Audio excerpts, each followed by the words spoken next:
It's a new year and a new chance for you to make a fresh start with your compliance. For the next 31 days on the FCPA Compliance Report, we're going to be bringing you a daily tip, strategy, or idea that you can use to improve your program.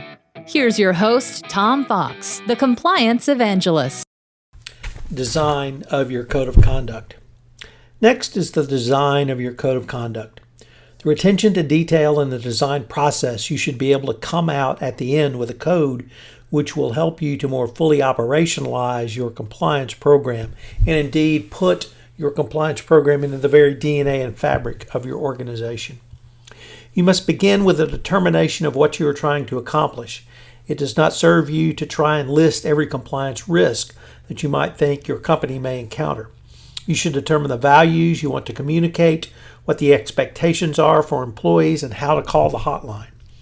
Under such an approach, the Code of Conduct can be a jumping off point for training on all the issues stated in it. It can also form the hub of the wheel for other policies and procedures and written standards you want to communicate to relevant stakeholders. You should consider how you are going to distribute your Code of Conduct to your employees and stakeholders. If it is through an Adobe PDF format, which is accessible for most stakeholders across an organization, or via another method.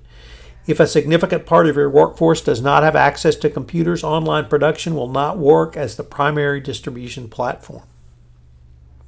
So what should be communicated in your Code of Conduct? Well, number one, values. One conundrum is whether and how to incorporate your ethical values into your Code of Conduct. You can integrate values by incorporating them into a discussion of the risk topics in your Code of Conduct. This aids as you roll out the topic of interest in discussing the new or revised Code of Conduct. Integrity can be discussed in the context of a non-retaliation policy. 2. Benchmarking. Another tool is to benchmark other codes of conduct. If you consider other companies in your industry, organizations that operate in the same geographic jurisdictions as your organization does, and the companies with a similar employee size, consider what they're doing and determine what appeals to you and what you might think about not only their code of conduct, but how it might work for your organization.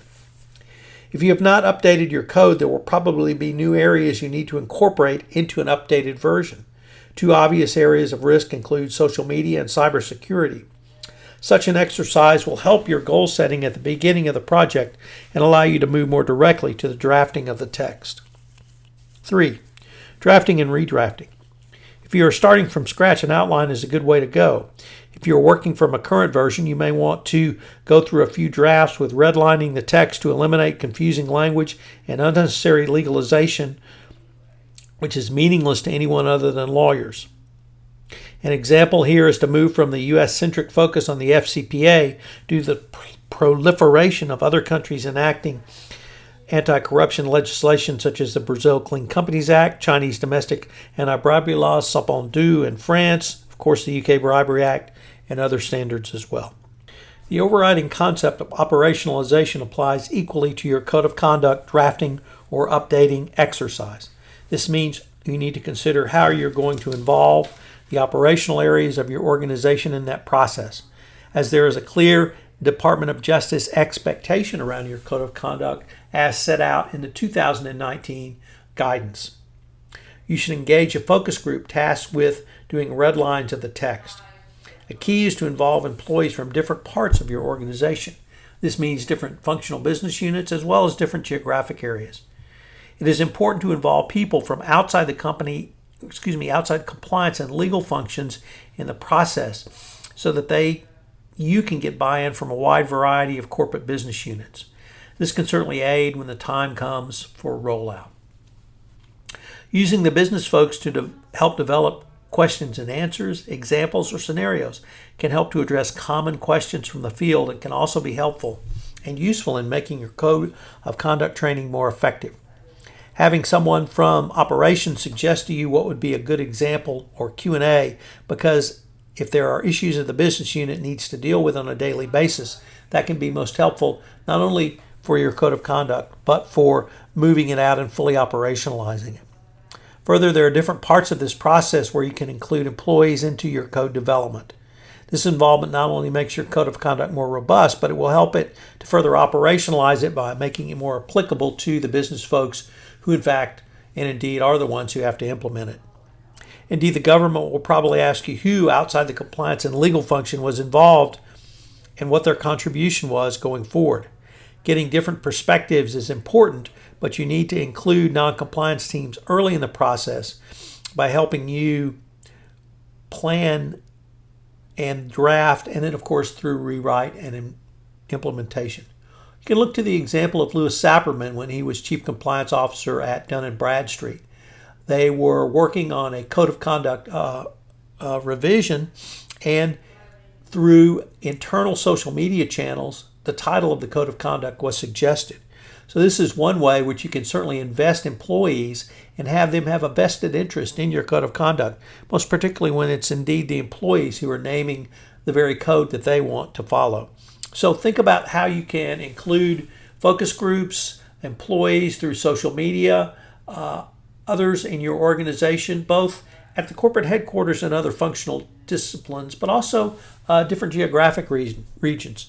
Obviously now in the age of coronavirus, we have mastered the conference call and the video conference call, so why not have video conference calls around your code of conduct, literally utilizing talent across the globe.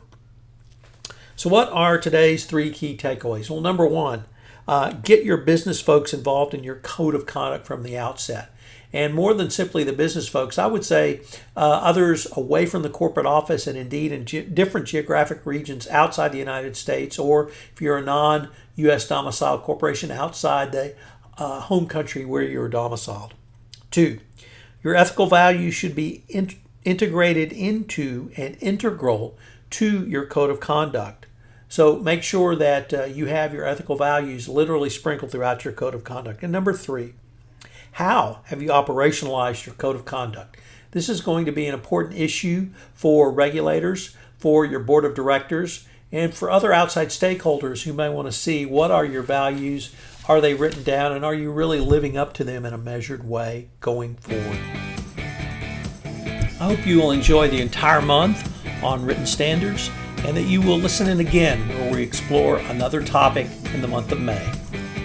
If I could ask you to do so, would you pass on to at least one person this podcast series on the nuts and bolts of compliance, as I'm trying to expand my audience base for 31 Days to a More Effective Compliance program. I hope you'll join me again tomorrow where I take up another topic in innovation in compliance. Thanks again for listening. 31 Days to a More Effective Compliance program is a production of the Compliance Podcast Network.